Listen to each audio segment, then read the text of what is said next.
सदियों से बहती हवाओं में कुछ कहानियां ऐसी भी होती हैं जो समय की धारा को चीरकर, सितारों की रोशनी में नहाकर और पहाड़ों की खामोशी में पलकर अमर हो जाती हैं। ये वो दास्तां हैं जो सिर्फ सुनाई नहीं जाती बल्कि महसूस की जाती हैं, जो पीढ़ी दर पीढ़ी एक सांस से दूसरी सांस तक का सफर तय करती हैं। जैसे कोई पवित्र मंत्र हो, जैसे कोई भूला हुआ गीत जो अचानक याद आ जाए। एक ऐसी ही कहानी है एक लड़के की जिसके कंधों पर नियति ने एक ऐसा बोझ रखा था जिसे उठाने के लिए देवताओं को भी सोचना पड़ता। ये कहानी है अमन चंद्रा की और उस रहस्यमयी धुंध में लिपटी दुनिया की जिसने उसे अपनी गोद में खींच लिया हमेशा के लिए। ये कहानी शुरू होती है आज के भारत की भाग दौड़ भरी शोरगुल वाली दुनिया में। अमन चंद्रा एक सहमा हुआ चुपचाप रहने वाला किशोर जो अपनी ही परछाई से डरता था, जो भीड़ में खो जाना चाहता था। स्कूल के गलियारों में उसकी खामोशी एक गूंजती हुई चीख की तरह थी जिसका मजाक उड़ाया जाता था। उसे उन नामों से पुकारा जाता था जो किसी जख्म की तरह उसके दिल में हर रोज चुभते थे। बच्चे उसे चिढ़ाते थे, बेरहमी से हंसते हुए कहते थे, वो बोल नहीं सकता पर रो जरूर सकता है। ये शब्द उसके कानों में पिघले हुए शीशे की तरह उतरते थे, क्योंकि वो जानते थे कि अमन के आंसू उसकी जुबान से ज्यादा तेज थे। उसकी खामोशी का सबसे मुखर जवाब थे। उसकी ये हालत सिर्फ स्कूल की चार दीवारी तक ही सीमित नहीं थी, उसकी पूरी जिंदगी पर एक गहरा सा साया था, एक ऐसा दाग जो 13 साल पहले लगा था। साल 2009 में जब उसके पिता अवी चंद्रा, एक सैनिक, देश के लिए अपनी जान दे चुके थे। दुनिया के लिए वो एक शहीद थे, लेकिन कुछ सरकारी फाइलों के अंधेरे कोनों में उन्हें एक गद्दार का तमगा दे दिया गया था। ये एक ऐसा जहर था जिसने अमन की मां की आंखों की चमक हमेशा के लिए छीन ली थी और अमन के आत्मविश्वास को पैदा होने से पहले ही दफन कर दिया था। घर में एक अजीब सी खामोशी पसरी रहती थी जो शब्दों से ज्यादा भारी थी, एक ऐसी चुप्पी जिसमें अनकहे सवाल और दबा हुआ दर्द तैरता रहता था।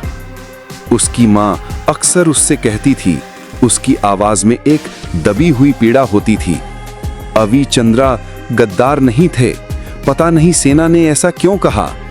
अमन वो एक बहुत अच्छे इंसान थे। लेकिन ये शब्द अमन के अंदर के उस खालीपन को नहीं भर पाते थे जो उसके पिता की विरासत के अधूरे और कड़वे सच ने पैदा किया था।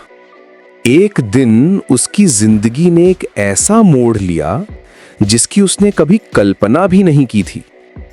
एक साधारण सी बस यात्रा जो उसे और उसकी मां को एक नई शुरुआत, एक नए शहर की ओर ले जा रही थी, अचानक एक भयानक अंतहीन सपने में बदल गई। जब अमन की आंख खुली तो बस एक सुनसान पहाड़ी सड़क पर खड़ी थी और इंजन की घरघराहट की जगह एक डरावनी खामोशी ने ले ली थी और वो अकेला था। उसकी मां जा चुकी थी। घबराहट और एक अनजाने डर ने उसे किसी बर्फीले पंजे की तरह जकड़ लिया था। वो बस से उतरा। चारों तरफ घना जंगल और पहाड़ों की वो खामोशी थी जो सुनने वालों को बहरा कर दे। हवा में चीड़ की तेज गंध थी और एक अजीब सी ठंडक जो मौसम की नहीं, किसी अनहोनी की थी। उसे महसूस हो गया था कि उसकी जिंदगी हमेशा के लिए बदलने वाली है, कि वो एक ऐसी दहलीज पर खड़ा है जहां से वापसी का कोई रास्ता नहीं है। तभी जंगल के सायों से कुछ अजीब लोग निकले। उनके चेहरे भावहीन थे और उनकी हरकतें किसी शिकारी जैसी थीं। उनकी आंखों में कोई भाव नहीं था सिवाय एक ठंडे और दृढ़ निश्चय के। उन्होंने उसे जबरदस्ती पकड़ा और अपने साथ घसीटते हुए ले गए। ये अपहरण था एक ऐसी दुनिया में जहां आधुनिक भारत के नियम और कानून कोई मायने नहीं रखते थे, जहां सिर्फ जंगल का कानून चलता था। कई दिनों के थका देने वाले सफर के बाद अमन ने खुद को हिमालय की गोद में छिपी एक रहस्यमयी घाटी में पाया। उस जगह का नाम था वन्यास। वो अकेला नहीं था, उसके जैसे ही 10 और बच्चे थे जिन्हें भारत के अलग अलग कोनों से अगवा करके वहां लाया गया था। उन सब के शरीर पर एक अजीब नीला निशान उभर आया था जो अंधेरे में किसी ठंडे तारे की तरह चमकता था। उन्हें बताया गया कि वो अब साधारण इंसान नहीं बल्कि संसार की आत्माएं हैं। ये उपाधि उनके कानों में एक पहेली की तरह गूंज रही थी, भारी और समझ से परे। उन्हें एक प्राचीन और शक्तिशाली कला योगिक जादूगरी में प्रशिक्षित किया जाना था। उनका मकसद था एक खतरनाक मिशन, एक महायात्रा जिसके बारे में उन्हें कुछ भी नहीं बताया गया था। ये सम्मान था, जैसा कि उन्हें बताया गया। ऋषियों के निवास का हिस्सा बनना एक ऐसा सम्मान है जो केवल संसार की आत्माओं को ही मिलता है। लेकिन अमन के लिए यह सम्मान नहीं, एक सजा थी, एक ऐसी कैद जहां उसे अपने अतीत के भूतों और भविष्य के अनजाने डर के साथ अकेले लड़ना था। वो अब भी अपने पिता की गद्दार वाली पहचान से जूझ रहा था और अब उसे एक नई रहस्यमयी पहचान सौंपी जा रही थी जिसे वो ना तो समझ पा रहा था और ना ही स्वीकार कर पा रहा था। वो इस नई दुनिया के रहस्यों को सुलझाना चाहता था, खासकर अपने परिवार से जुड़े उन रहस्यों की वजह से जिनकी वजह से उसकी जिंदगी एक पहेली बन गई थी। वन्यास की धुंध भरी वादियों में, जहां हवा में मंत्रों की गूंज और जड़ी बूटियों की महक हर पल घुली रहती थी, अमन और बाकी 10 आत्माओं का प्रशिक्षण शुरू हुआ। ये कोई साधारण प्रशिक्षण नहीं था। ये शरीर, मन और आत्मा की सीमाओं को तोड़ने की एक कठिन और दर्दनाक प्रक्रिया थी। उनकी गुरु थी माता कृतिका, एक ऐसी महिला जिनकी आंखों में 16वीं सदी के राजस्थान की कहानियां और वहां के रेगिस्तान की तपिश तैरती थी। वो उन्हें सिखाती थीं कि योग सिर्फ आसन नहीं बल्कि ब्रह्मांड की ऊर्जा को नियंत्रित करने की, उसे अपने इच्छा से मोड़ने की एक कला है। वो कहती थीं, उनकी आवाज में सदियों का ज्ञान झलकता था। तुम्हारा शरीर तुम्हारा नहीं है, तुम मांस, हड्डी या खून नहीं हो, तुम वास्तव में बहुत हल्के हो, एक चुटकी कपास से ज्यादा वजन नहीं, तुम सब केवल एक आत्मा हो। ये शब्द अमन के लिए समझना मुश्किल था, जो अब तक अपनी शारीरिक कमजोरियों और भावनात्मक बोझ के नीचे ही दबा रहा था। इसी समूह में एक लड़की थी, इधिका। वो बाकी सबसे अलग थी। उसकी आंखों में एक अजीब सी आग थी। वो घाटी की बेटी थी, यहीं जन्मी और पली बढ़ी थी। उसे भविष्य की एका माना जाता था, यानी वो नेता जो महायात्रा पर उन सबका नेतृत्व करेगी। लेकिन इधिका भी अपने अंदर एक तूफान लिए जी रही थी। उसके पिता ऋषि अजन को किसी अज्ञात कारण से घाटी से निकाल दिया गया था और ये बात उसे अंदर ही अंदर किसी दीमक की तरह खाए जा रही थी। उसे अपने पिता पर गुस्सा भी था और उनकी याद भी आती थी। एक बार जब वो चुपके से अपने पिता से मिली तो उसका सारा गुस्सा, सारा दर्द फूट पड़ा। उसने चीख कर कहा था, आपने मुझे छोड़ दिया। इधिका ने खुद को आत्मयोग में डुबो दिया था, जो यौगिक जादूगरी का सबसे कठिन और खतरनाक रूप था। शायद इसी तरह वो अपने अंदर के दर्द और गुस्से को काबू में करना चाहती थी, उसे एक हथियार में बदलना चाहती थी। जैसे जैसे दिन हफ्तों में और हफ्ते महीनों में बदलते गए, अमन ने धीरे धीरे अपने दर पर काबू पाना सीखा।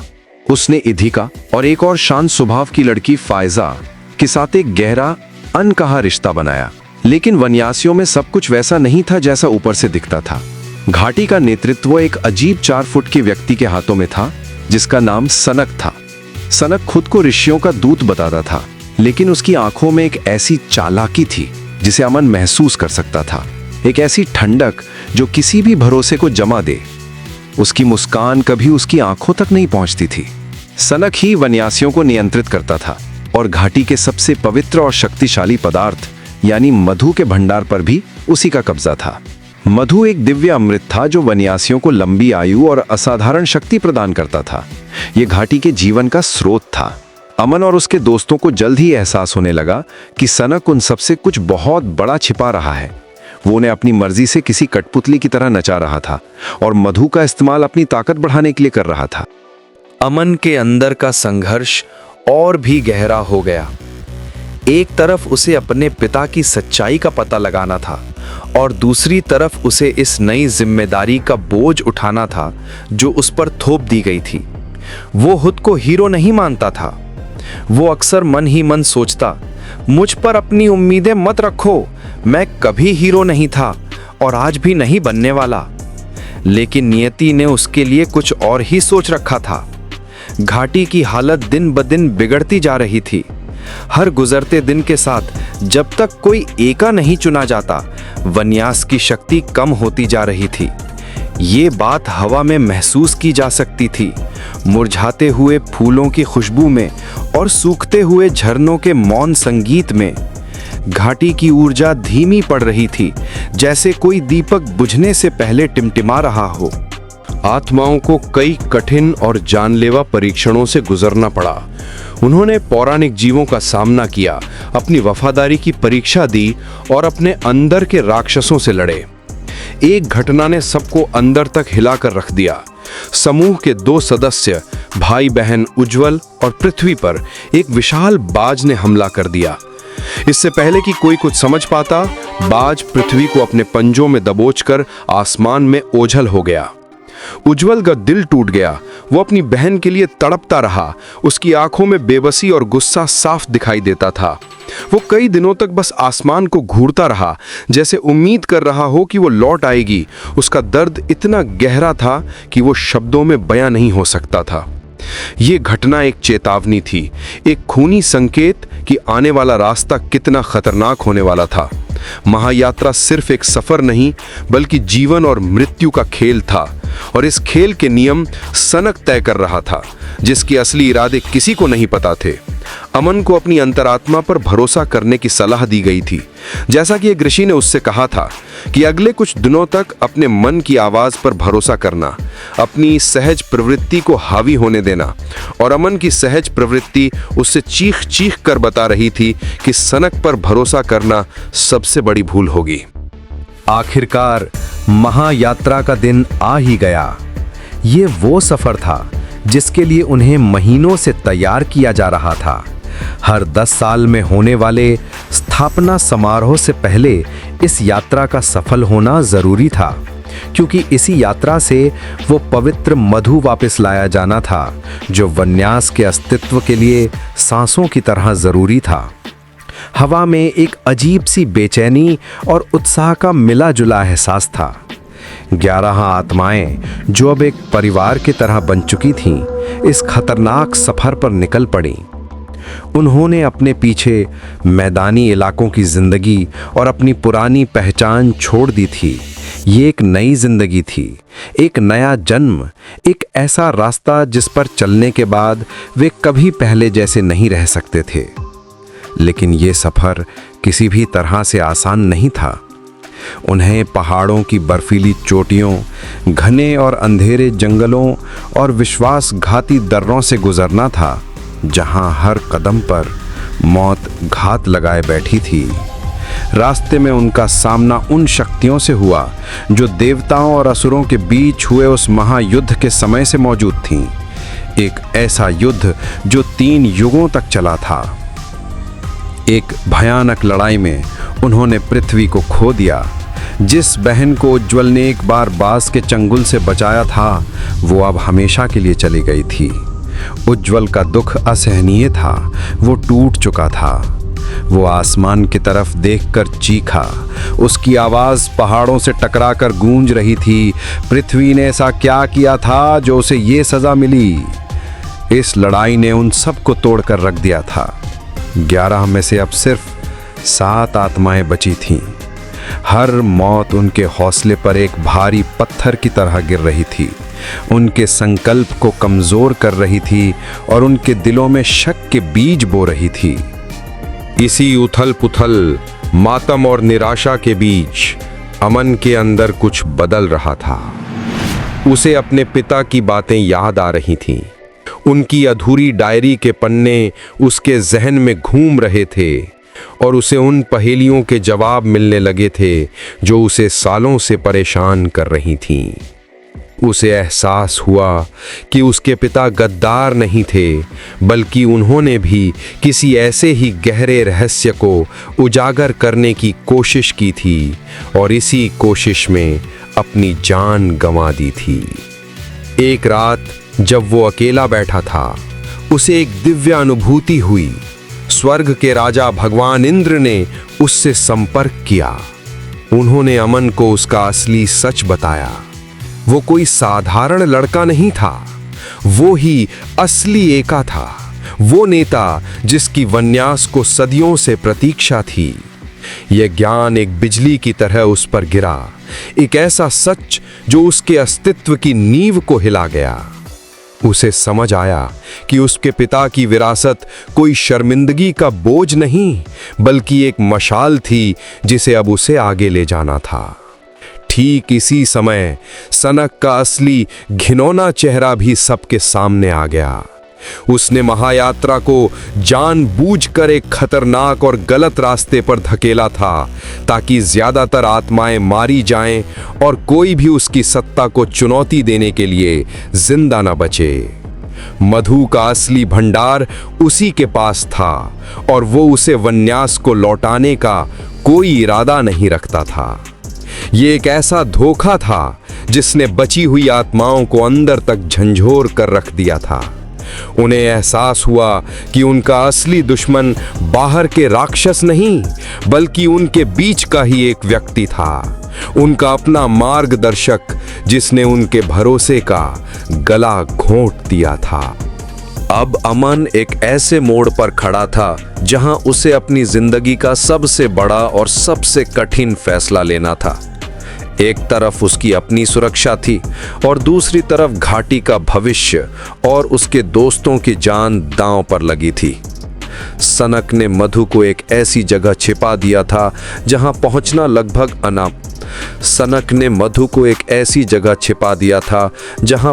लगभग नामुमकिन था। उसे वापस लाने का सिर्फ एक ही रास्ता था और वो रास्ता सीधे मौत की ओर जाता था। अमन ने अपने अंदर झांका। वो डरा हुआ, सहमा हुआ लड़का नहीं था जो स्कूल में मजाक का पात्र बनता था। इन कुछ महीनों ने उसे एक योद्धा बना दिया था। उसने इधिका की आंखों में देखा, जिसमें डर भी था और उम्मीद भी। उसने फैसला कर लिया। अमन ने अपनी सारी यौगिक शक्तियों को इकट्ठा किया, अपनी हर सांस को, अपने हर विचार को एक बिंदु पर केंद्रित किया। उसने अपने शरीर की सीमाओं को तोड़ दिया और एक ऐसा रूप धारण किया जिसकी किसी ने कल्पना भी नहीं की थी। वो एक विशाल गिद्ध में बदल गया। उसके पंख रात से भी ज्यादा काले थे। उसकी आंखों में एक जलती हुई ज्वाला थी। ये एक दर्दनाक रूपांतरण था, हड्डियों के टूटने और फिर से जुड़ने की पीड़ा, लेकिन उसका संकल्प उस दर्द से कहीं ज्यादा मजबूत था। ये एक ऐसा बलिदान था जो सिर्फ एक सच्चा एका ही दे सकता था। उसने आसमान में उड़ान भरी उस दुर्गम चट्टान की ओर जहां सनक ने मधु छिपाया था। बाकी आत्माएं उसे जाते हुए देख रही थीं। उनकी आंखों में आंसू थे और दिलों में सम्मान का एक अथाह सागर उमड़ रहा था। अमन मधु को वापस लाने में सफल रहा, लेकिन इस प्रक्रिया में उसे जानलेवा चोटें आईं। जब वो वापस जमीन पर उतरा तो वो अपने असली रूप में आ चुका था, लेकिन उसका शरीर पूरी तरह से लहूलुहान था। उसने अपनी आखिरी सांसें लेते हुए मधु का पात्र इधिका के हाथों में थमा दिया। उसने इधिका की आंखों में देखते हुए कहा, उसकी आवाज टूट रही थी, मुझसे वादा करो कि तुम जिंदा रहोगी इधिका। मेरी तरफ से तुम घाटी में वापस जाओगी और सनक का पर्दाफाश करोगी।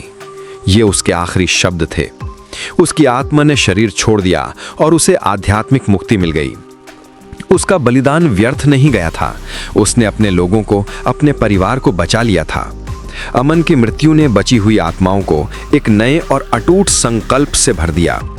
उनका दुख उनके गुस्से और हिम्मत में बदल गया। इधिका, अब उनकी नई नेता, उन्होंने अमन की विरासत को आगे बढ़ाने की कसम खाई। उन्होंने उस धोखेबाज को पुकार कर कहा, और उसकी आवाज में अब दर्द नहीं बल्कि लोहा था, तुम हमें बर्बर कहते हो, लेकिन हम कभी जंगली नहीं थे, हम सिर्फ गुस्से में हैं। और उनका गुस्सा अब एक ऐसी आग बन चुका था जो सनक के झूठ और धोखे के साम्राज्य को जलाकर राख करने वाला था।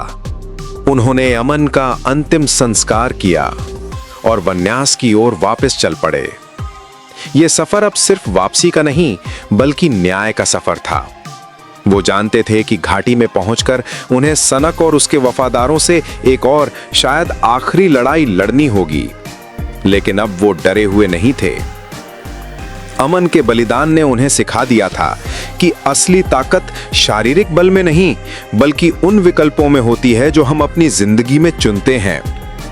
जैसा कि किसी ने कहा था कि हमारी आत्माएं हमारी जिंदगी के विकल्पों से ही बनती हैं, और अमन ने सबसे महान विकल्प चुना था, बलिदान का। उनकी यात्रा ने उन्हें हमेशा के लिए बदल दिया था। उन्होंने पहचान, धोखा, वफादारी और बलिदान के असली मायने सीखे थे। उन्होंने सीखा था कि कैसे इंसान की अपनी इच्छा शक्ति और नियति के बीच एक निरंतर संघर्ष चलता रहता है। अमन चंद्रा की कहानी एक दुखद अंत की तरह लग सकती है, लेकिन असल में ये एक नई शुरुआत थी।